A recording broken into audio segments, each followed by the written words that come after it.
Okay.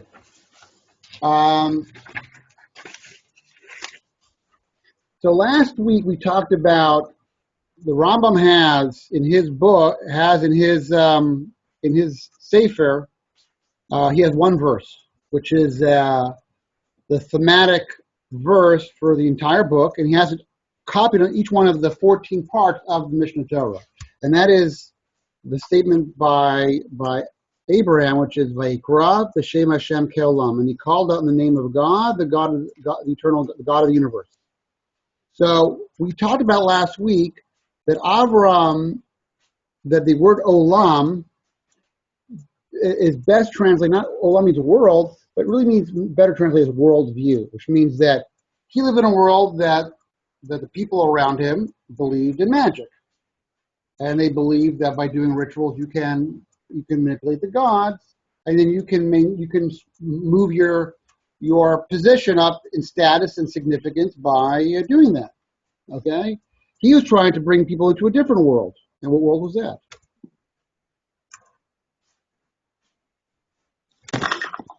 Abraham or Abraham. What world was he trying to bring? That's why it's called the Amud Shalom. He is the pillar of the world. He's a pillar of the civilization. What world was he trying to teach the people? The world of one God. We're going to get into that specifically. So that's what that was his mission. So the Rambam takes that verse, puts it in the beginning of his textbook called the Mishneh Torah, and then puts it in all subsequent 14 books. So he wants to show you that this is a tool to the Abrahamic mission.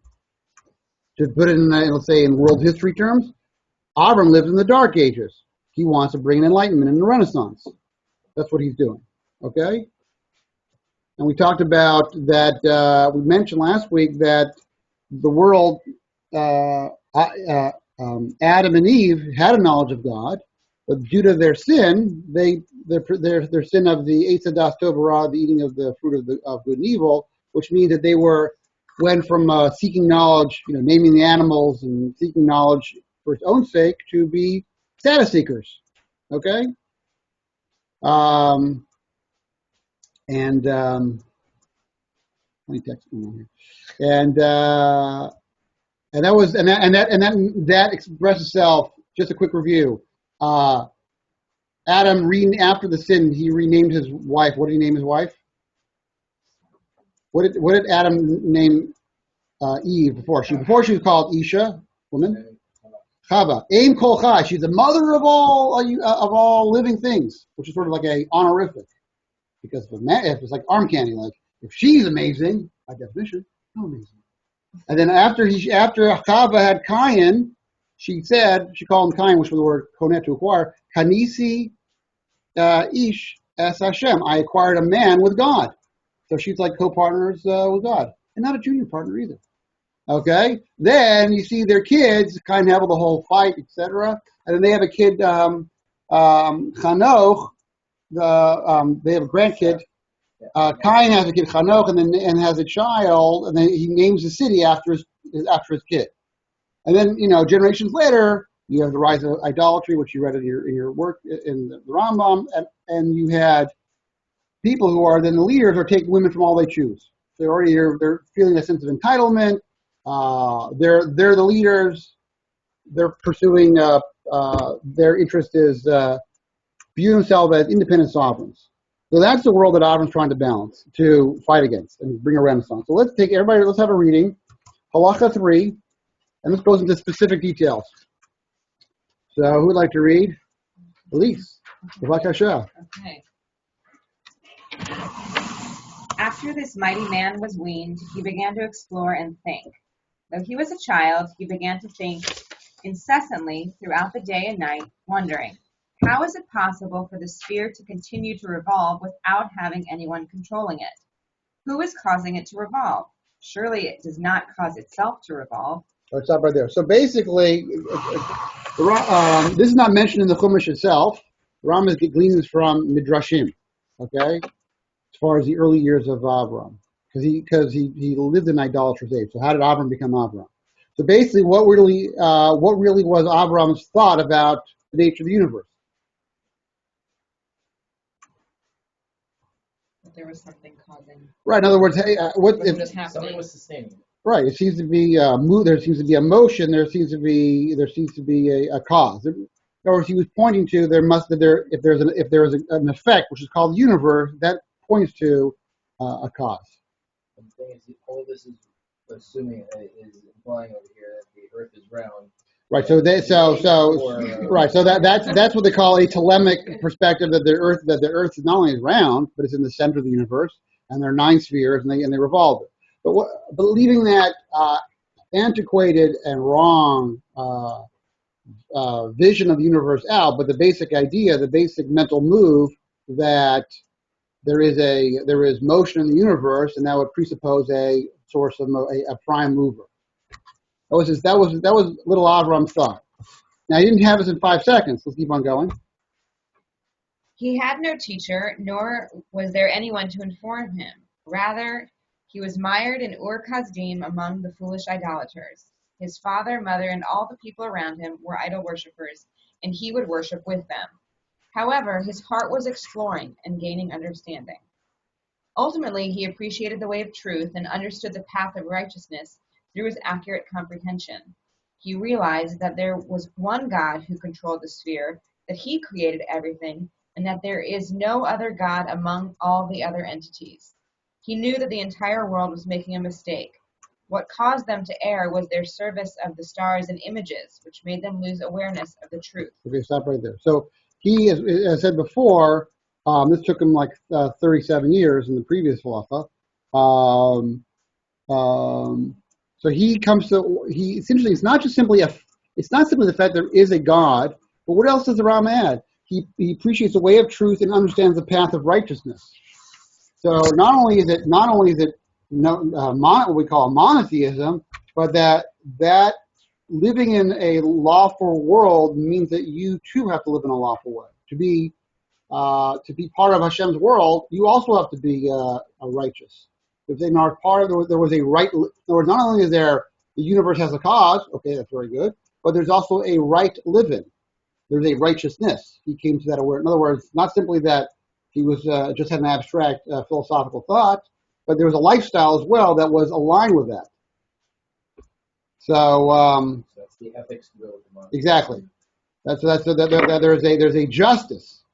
There's a justice involved. But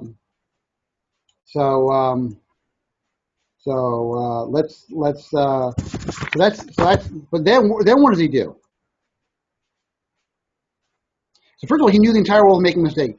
I want you to know, especially we have a budding psychiatrist here, but one thing is that to have a thought which is contrary to all the thinking is very difficult to do psychologically, because nobody else is thinking that way. In fact, they're thinking the opposite way. So you're also going to feel like self-doubt, like I must be a loser because I must be insane. There must be something wrong with me because I think they're wrong. Now, a person could think they're wrong and be delusional. There could be a psychiatric cause to that. But this is happening over many years, and this is his assessment. He's finding the etymology or the pathology of these wrong beliefs that made these people idolaters. You know what I'm saying? So you have to understand psychologically. In other words, what I'm sharing with you is that not only is Avram super smart, he is also mentally, and we'll soon see, very courageous. He's a courageous thinker. You know what I'm saying? It's very hard to break out of the box. So, but then it's more than that. Let's keep on going. Abraham was 40 years old when he became aware of his creator. All right, so he starts at like roughly 3 when he's weaned. So that's like, we'll figure like 3 years old. So this process took 38 years. So you have to understand something. So we see something here that, religious development takes time. Okay? Go on.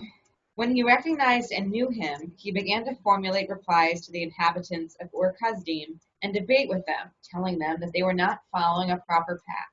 Okay, that's something in. Then that is, now another person might have a certain idea and keep it to themselves. What is Avram willing to do? Speak up. He's speaking truth to power. He's being iconoclastic. Fancy word.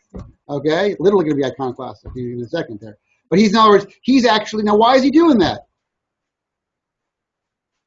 Why is he doing that? Why should he do that? You say tomato, I say tomato. You want to believe in that that by praying to a star, you can channel a mystical force and therefore have good crops and have a successful material life. Okay, fine. You believe your fantasy. That's your olam. You live in your olam. I live in my olam, and everything's groovy. Why is he trying to talk to people, debate people?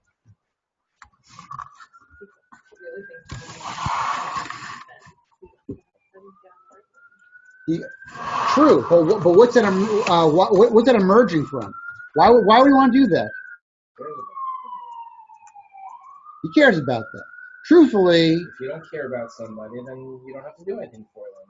Whatever. They can just go on and be their merry way, and you're fine. Right. But if you care about somebody, you want the best for them, then if you see them doing something wrong, you want to help them out to do it right. Correct. Just if you see a person physically in peril, that they're about to drown, you'll go and pull them out. So if they're going to lose their whole life being lost in a fantasy, then how much more so? So he felt compelled. In other words, his love of the truth, his love of God was compelled, and he had to speak up. He couldn't just let people live, like by using an old movie, right, the Matrix, and being lost in that, plugged into that fantasy. He needed to help people out. Well, we'll see how that work out for him. He broke their idols and began to teach the people that it is fitting to serve only the God of the world. To him alone is it fitting to bow down, sacrifice, and offer libations, so that the people of future generations would recognize him. Conversely, it is fitting to destroy and break all the images, lest all the people err concerning them, like those people who thought that there are no other gods besides these images. When he overcame them through the strength of his arguments, the king desired to kill him. He was saved through a miracle and left for Haran. Okay, stop right there. So why did the king have to kill him? Because he was making sense. Strength of his arguments. So why?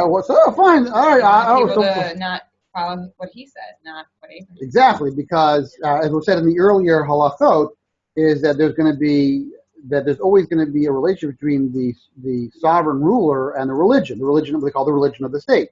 So he's now saying the religion of the state is baloney.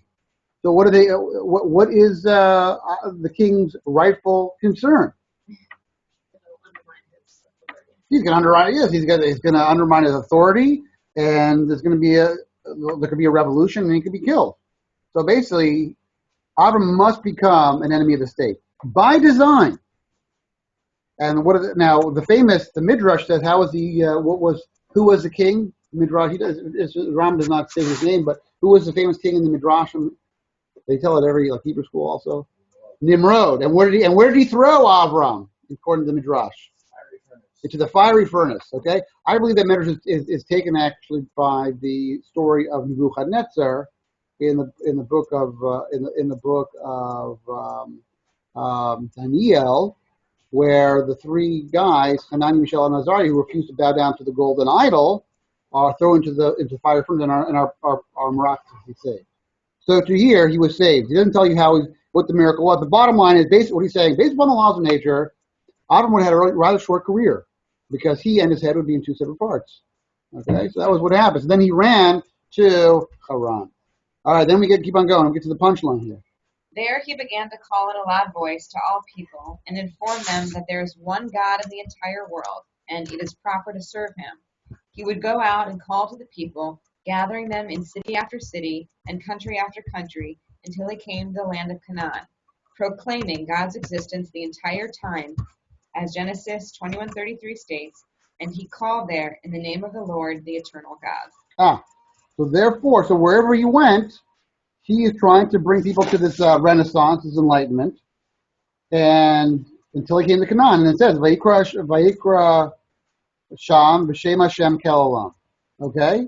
So that is the Abrahamic mission. Is everybody clear about that? Is that self-evident? 2, why does Ram stick that at the beginning of all the three in the Mishneh Torah as being this first evocative verse? What would you say? What's the reason for that? Why is this the pasuk? This is not a pasuk. This is the pasuk that he takes of all the 22,000 verses in the 22,089 verses in the Tanakh. He picks this one. This one. Why this one? Basically, this is the starting point of all these sections. Essentially, anything about living the right way, anything about Torah, ultimately boils down to recognizing who the Creator is and what the Creator. So you start from that point on, everything else can flow. But it's not simply. It's also vayikra b'shem Hashem. He's calling out to. In other words, there are two intrinsic forces. There is a Avraham trying to bring his olam to the world, and there's olam of avodah zarah, of idolatry, of strange worship, that wants to keep people, locked in magic and locked toward, a world that you are the master of the universe, a world of status seeking, where you're the main force. So that's intrinsically an intrinsic tension that the Rambam is pointing out is trying to deal with. So it's the tension between just Avram's olam, the olam of Kel olam, of the Lord of the universe, versus the olam of the idolaters, of the idolaters, of the Rosar, which is seeking. The goal is personal sovereignty and personal excellent status, and doing certain magical rituals to maximize that. And that's basically what the Rambam. So the Rambam is viewing that as being the fight. That's why it's on every single book. Okay.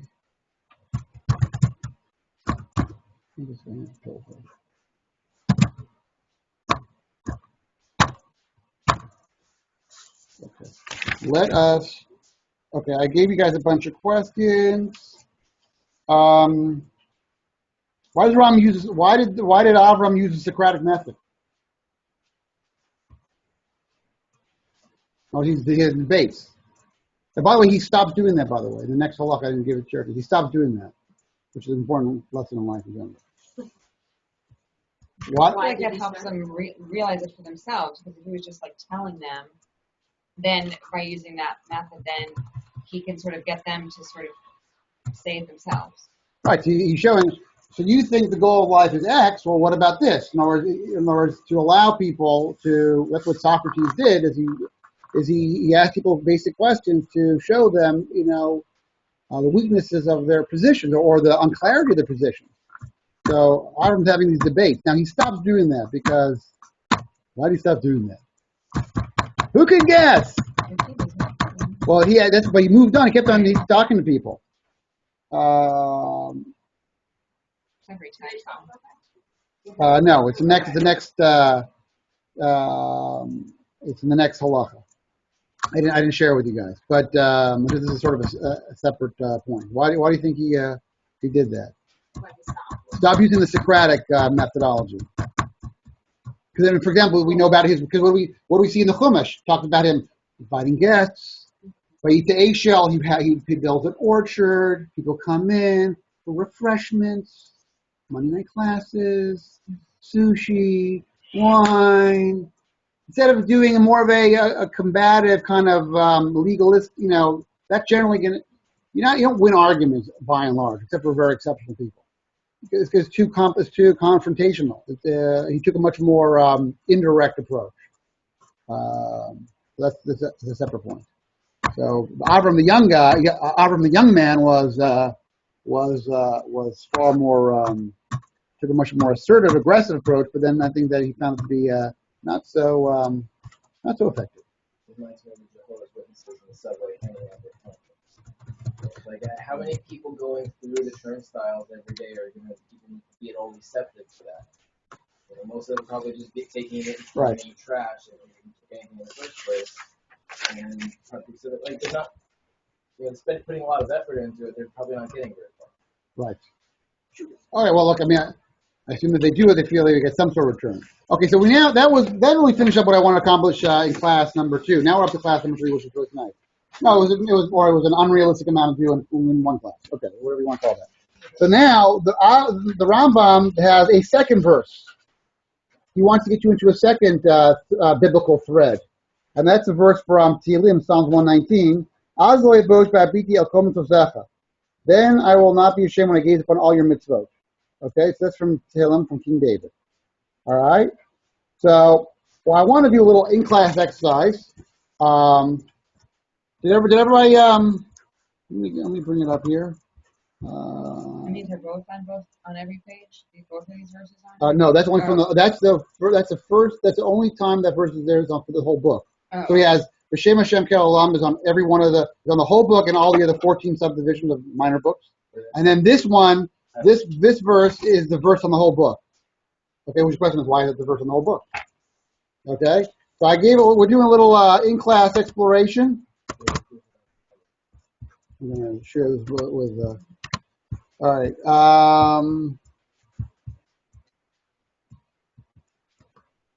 Okay, share screen. Okay, so what I want to do is the word is Azlo Bosh. I will not be shamed. So I want to get into the word shame, busha. So I want you guys to spend a little time.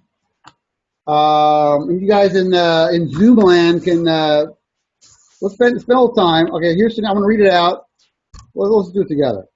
We're low on time. Okay, scenario number 1. Frank is at home.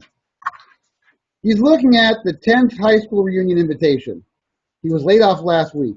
What are his thoughts and feelings? What do you guys say? I want to hear some Zoom people. I want to hear some. You can take off that mute there. He's got something intelligent to share. What's he feeling? Probably like, go after you guys. I'm going to hide under my desk. Exactly. Well, so question is, well, why doesn't Frank want to go to the high school reunion?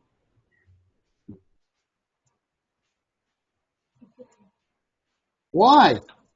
Because no one wants to be like the loser without a job, and everyone's like, oh, hey, I'm so glad I'm not Frank. Right, so 10 years after graduation, that means the person's 28 years old.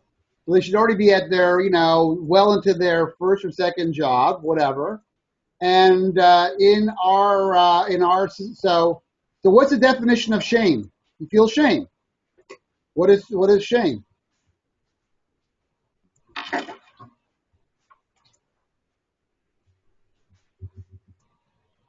What is shame? It's a basic question.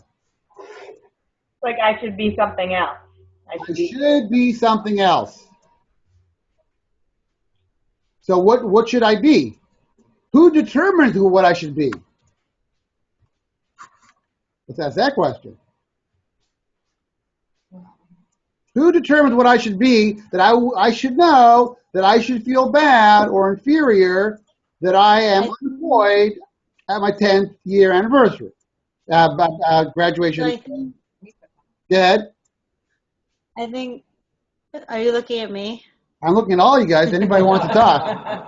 I was going to say that I think, Mendy's going, hi. Oh, really? Okay, hello. I was going to say that I think it's expectations of other people. So, it's the peer group. It's what people, expect and think of you. And then that's kind of, so I guess you're going with it's not necessarily Hashem or your potential based on him. It's the environment that creates it. Right. So we call that our society or our olam, our worldview is that a person should, of course, be, the economic master, and of course should be gainfully employed at every possible second, and should have a job which reeks of excellence and superiority at every possible moment. Would you say that would be the person's working definition? Roughly. Now let's keep on going. Okay, number 2, moving down the chart here, having some good time here. Jenny is at home. She is looking at the 10th high school reunion invitation as well. She has gained 30 pounds since high school. What's her thoughts and feelings? What's Jenny feeling?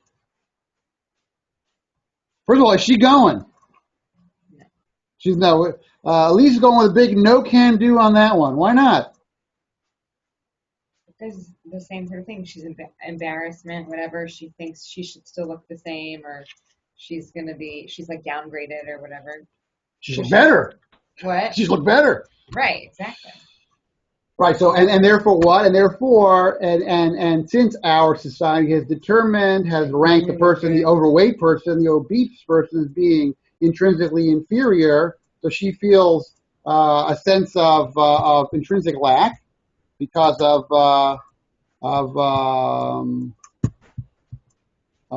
her situation. I think it's like we were talking about the peer group. I mean, if she knew that everyone else had also gained 30 pounds since graduation, which is probably the case, she would probably be psyched to go. Like misery loves company. Right. Well, then she's at that case that she's not. Well, then there's no. She wouldn't feel inferior. She wouldn't feel We have Facebook also, so everyone probably already knows. No, but I think it's like a peer. Obviously, she's using the picture.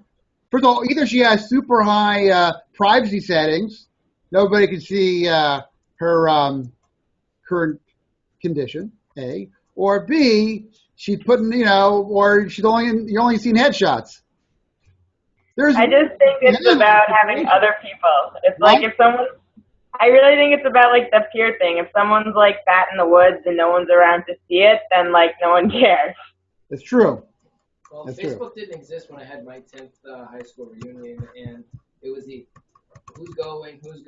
Most of my friends that I was in touch with were thinking of not going because they just didn't feel like it. And then everyone's curiosity got the better of them. They wanted to go and see how everybody's doing, and who kept growing after high school, and who got fat, and who's married, and who's not. And, it's like, so we all went, and it was like, and inevitably there was somebody who. Right. Put on a lot of weight. So in the post sin situation, in a status seeking society, our society creates a litany of unrealistic expectations for the people. Therefore, if you are at variance of that, you will feel psychic pain because you are not aligned with what you should be. Metrics of success. I'm off the metrics of success. I'm not having. I don't have.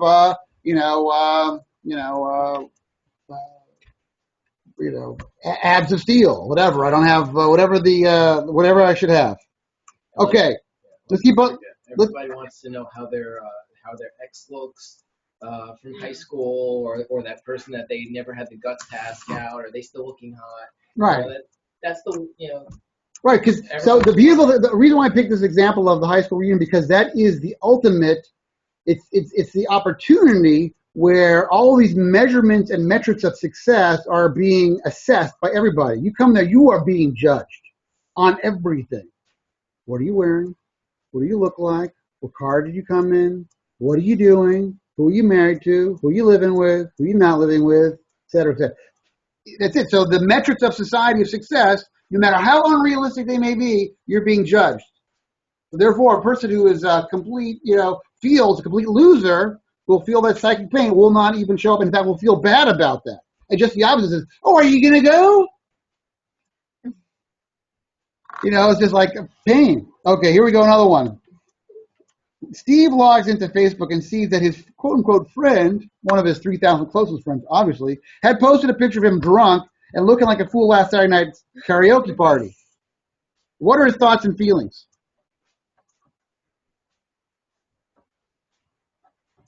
What are his thoughts and feelings, guys? You should have had better privacy settings. Well, the problem is that his friend on the feed said that you can't block that. Somebody can upload a picture. I mean, you can I guess you can undo it. You can untag, but it's probably very embarrassing. What? It's probably very embarrassing and potentially career harming. Both. So why? Because everybody has a public persona, right? And therefore, a person wants, and Allah validates that. The person wants to perceive as being a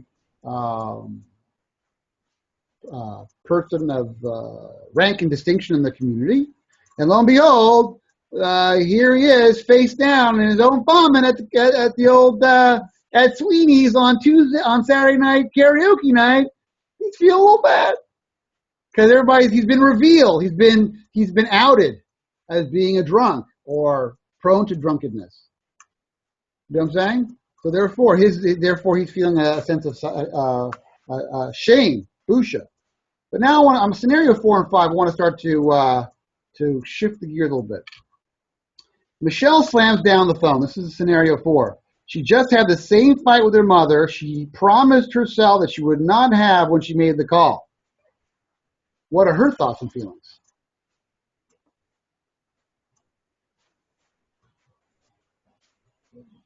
Probably a lot of frustration with herself. Okay. She's angry. Why is she angry at herself?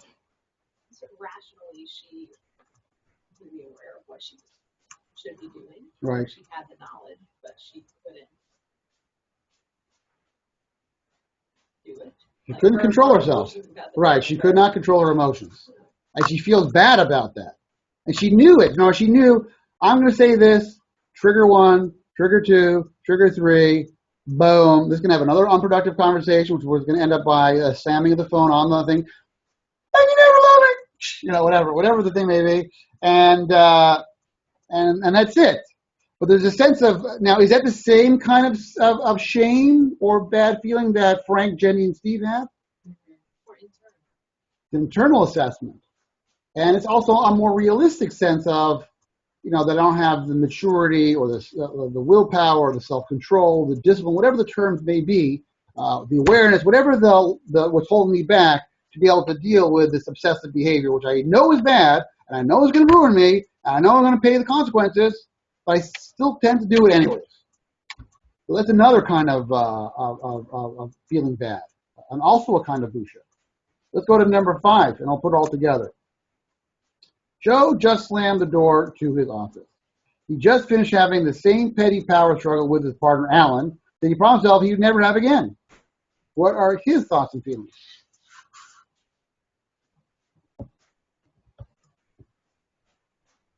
Probably similar to Michelle, in that it's just more internal, because again, like you were saying, like he knows it's petty, he knows he shouldn't be, but he can't. He gets sucked in. Yeah. He gets sucked in. And he knows that it's not going to be beneficial. Nothing's going to be resolved. It's going to make things worse. He knows that, you know, he says A, and he knows, and he may even know why he even says that. He may even already have some sort of self-awareness about the dynamic of self. And lo and behold, he's suffering from that. So what I share with you is that there is busha coming. There is a busha of the Avodah Zarah world. There's the status-seeking world, and there's the realistic busha of the Avram world. So if you're living in a rat race, which has arbitrary standards of greatness, so busha in that world, you feel bad because you're not measuring up. How come I'm not a millionaire when I'm age 30? I feel like a loser. Right? Versus, if you're a wise man, wise person, there is a realistic pain at seeing a lack in yourself within the context of a realistic society, which measures person's success in seeking wisdom, a balanced life of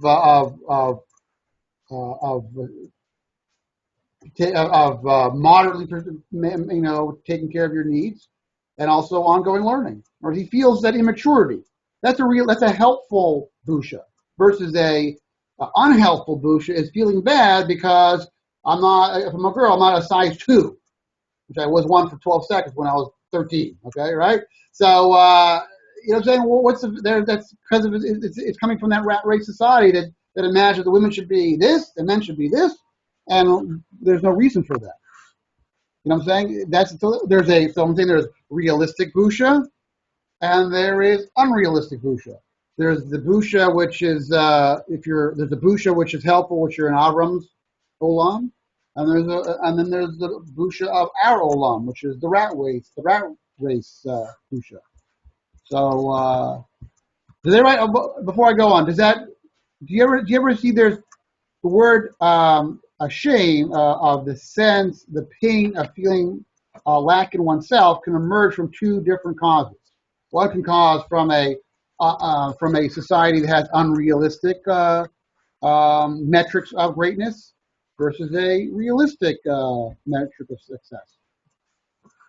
So before I'm going to pause it, do you see the distinction between the two? In other words, Michelle feels bad because she feels bad that she doesn't have that maturity to be able to manage her relationship with her mother, which is hard. And she wished she had the technique to be able to deal with that. She feels bad about that. And then she knows that she's making the same mistake. She's spinning her wheels. It's helpful because maybe it'll be a cause of actually improving. Versus feeling bad because our society, our rat race society, is determined that a guy should be this and a girl should be this, and at age 25 should do this, and age 30 should do this, and 30, everything is already, and they're arbitrary. Question. Yeah, this might be like splitting hairs a little bit, but please, I'm a rabbi. Listen, go ahead. So I see the difference between kind of the nature of these scenarios, yes. right? One being kind of externally imposed standards that don't have any internal sort of moral significance, and yes. one kind of not. Yes. But could you also argue? But it doesn't necessarily seem like scenarios 4 and 5, even though they might be more appropriate, are necessarily more realistic to achieve. And I think in some ways, realistically, it's probably easier to lose 30 pounds than to avoid getting these certain fights. Correct. And I could also imagine a scenario where a particularly kind of perfectionistic individual could feel unhealthy shame for not achieving kind of an interpersonal standard that may be ideal, but is not realistic. You know what I mean? Correct. If it goes into a realm of an obsessive compulsive neuroses, then that's also that I should be a person. Right. I'm ashamed because I am not an angel. Okay. So I'm a person without a psyche. Okay. Well, hello. You have a psyche and you have emotions. That's it. Correct. Everything can be to an extreme. The question is, so therefore, taking it back to the verse here, what is King David saying? Then I will not be shamed when I look at all your mitzvahs.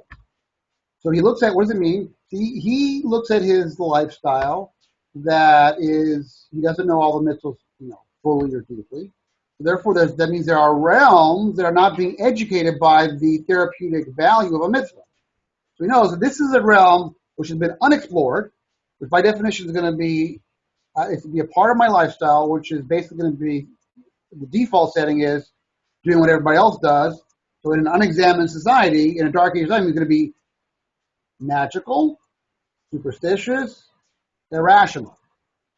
Because I didn't think about it, and I don't think about that ever. I just have a habit. So David is saying, then I will not be ashamed. You know what I'm saying? Because all parts of my life and all parts of my lifestyle have been examined via the agency of understanding the mitzvah that is applying to that. Because all the mitzvahs deal with all aspects of life. You know something? That's what the idea is. In other words, having the wisdom of Hashem applying to all aspects of life, then I will not be shamed. In other words, that's real busha. I mean, in other words, I have a relationship and I haven't given it 3 thoughts. So by definition, the assumption is that it should be subject to shame because what are the goals? What are the metrics? What really is it? What is a successful marriage or relationship? I don't know. Is it based upon Disney? Is that my educational point of Cinderella and everlasting prince and these magical kisses and all these kind of fantastical notions? Is that really governing my? In other words, I'll give you a simple one. Like I got this question recently, last 2 weeks. Rabbi, how do I know that she's the one? Well, the question already presupposes a fantasy that there are exactly one. There may be one category of person that could be your husband or wife, but it's not one individual person. There's one person, there's more than one person you can feel attracted to, have similar, enjoy being with, would be the excellent father or mother to your children, and have similar values. That's it. Those are the 4 metrics that are essentially realistic. Everything else you get on that is a bonus track. Likes to travel. No, not important. Not important. Speaks French. Definitely not important. Likes fine dining. No, not really valuable. What? These are the metrics that I hear as just bizarre. Yeah, I don't have to tell you. So You referred to our world, like the idolater status world. Status-seeking world. Status-seeking world. Yeah. So Abraham's world would be what, like a godly world? Or It's a world is seeking. It's a world of seeking God's wisdom in everything, seeing God's law manifest in everything. His wisdom in everything. His justice in everything. What's the just path? What's the wise man's path? That's what he's trying to explore. Versus superstition and magic and things that demonstrate heroic superiority of one person over the other. That's the world he lived in, and that's the world that. Now, truth is, Avram has such an impact that we're not. Our world is even redeemed somewhat because of Avram's effect. Even the Western world has been greatly aided by Avram. He's had an impact already, but not fully. But there's a fundamental difference here between Abraham's approach to this and King David's approach to this. Yes. Because Abraham grew up at a time where essentially, at that time it was only 7 mitzvot. Well, he was not even aware of any mitzvot. He wasn't aware of any God. Which the thing is that most people didn't even know what the heck they were. They didn't even know they existed. It's like mitzvot, but they know they didn't even know these mitzvot existed. Correct. So all Abraham had to go on was just observing the world, and so he wasn't looking at this through the lens of what we know of as Torah. Yeah. He was just looking at it, I guess, in terms of what made sense in terms of. As a philosopher, right? It seems as God is being kind in creating the world for us, and wanted to emulate that. Whereas David is coming at it from the lens of we have 613 mitzvot, and we have the understanding of it that we get from the rabbis, and he's looking at the world from that particular lens. He's dealing with a post-Sinai community, which has and his challenge is people who are it's a site that tends to slip into a state of denial and forgetfulness. Versus Avram is creating out of nothing a whole renaissance by himself. Or King David is maintaining a civilization, versus Avram is creating the civilization. David is the dwarf standing on Avram's shoulders, the giant. He's called, that's why Ram calls Eitan Zeh, their name, this giant, it's called differently, but he referred to him as a giant.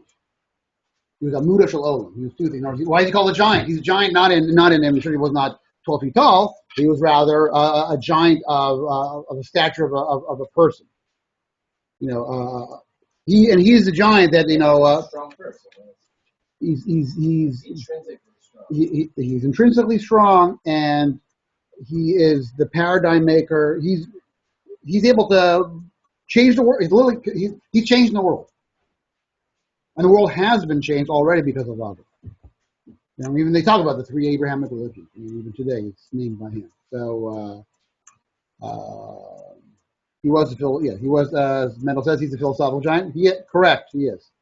So that's the deal. I want to. I have a minute and a half. I want to. Let's take a look at the Rambam here. The laws of the king. Talking about the law of the king. Text 1. Send you guys page 12 if you have it. Who would like to read? I will read. Go ahead. All right. Halacha 10.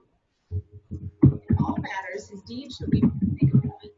Purpose and intent shall be to elevate the true faith and fill the world with justice, destroying the power of the wicked and waging the wars of God. For the entire purpose of appointing a king is to execute justice and wage wars.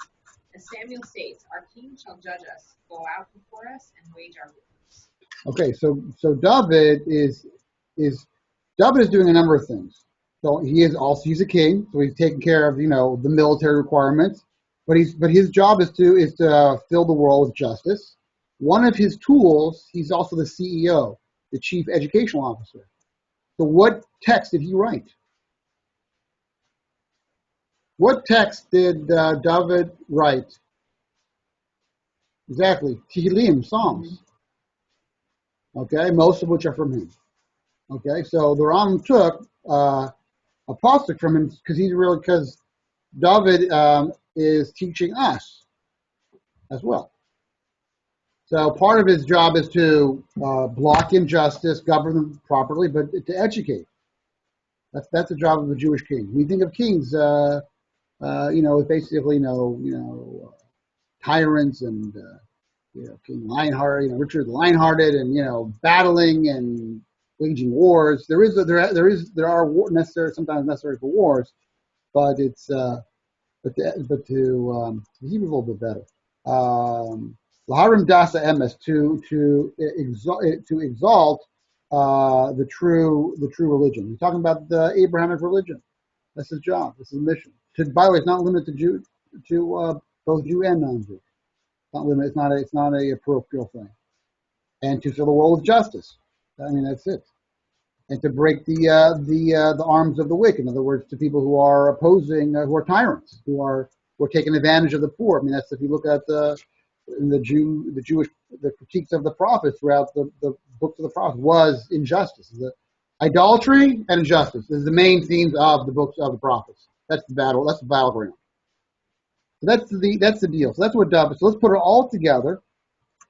So the Rambam puts these two verses at the beginning of page 1, the top of the page here of the entire Mishneh Torah, is because he's saying that there's the Abrahamic mission of B'Shem Hashem Kel Olam, which is to call the name of God, the God of eternity, God of the universe, two possible translations, which is to illuminate the world from the dark ages of idolatry to the enlightenment of Hashem. And then you have it being modified by that the tool called the Mishneh Torah is to remove busha, which is basically a realistic pain at perceiving a lack in yourself when you in measuring yourself as far as seeking wisdom, versus unrealistic pain of seeking status in a rat race society. You see that distinction? So that's that's the main. So Rambam, in a certain sense, by bringing into this two threads, one from the thread of the Chumash, which was from 2 weeks ago's Parsha, and this one from the book of Tehillim, chapter 119, weave us into the context of the two motifs of Abraham, and then by extension, David. You can see that. See how that's an introductory framing of the whole textbook. Okay, people in Zoom land. You've been so. Yeah. You guys, is this clear? Unclear? Question. I have a question. Question, Miss Stacy. This part that says, okay, so I understand the first part, elevate the truth. Okay, what's this part? For the entire purpose of appointing a king is to execute justice and wage wars. Yeah. What does that mean? So he is in the Jewish. So, like, so you're saying the wisdom, and then there's another part that's saying you shouldn't worry about Stacey, we can't. what other people think. You should have Hashem All right, so who judges you. I apologize. Can you just share that? I can't hear you. Can you share that again? You want me to repeat what I just said? Yeah, because it didn't come clear. Robot. Oh, you didn't come. Okay. I couldn't hear. All I was saying was, garbled. Yeah, give another shot. can you hear me now? I can hear you. Can you hear me now? I hear you perfectly. Go ahead. Okay, so I understand the first part of Halacha 10 Good. is about seeking wisdom. And then the second part, though, for the entire purpose of appointing a king is to execute justice and wage wars. Yes. So they're talking about Hashem being king, and we shouldn't, not only should we seek wisdom, but we shouldn't have shame from other people, like we should have it only based on Hashem. That's what it's saying? The verse saying, he's saying that the shame is talking about I'm not. I'm just Explain to me the last sentence of halacha 10. okay. What does that mean? So the job of the king, I want to bring it to you, is that he has to teach the people, obviously maintain justice, and by definition sometimes he has to destroy the power of the wicked and wage wars. So he's part of the just society. But what I'm sharing with you, which is that when King David wrote this verse, it's part of his kingly role of teaching the society the best life. Do you understand what I'm saying? He's teaching about, what should I feel embarrassed about? Should I feel embarrassed about that I weigh 30 pounds than I did when I was in high school? Or should I feel bad that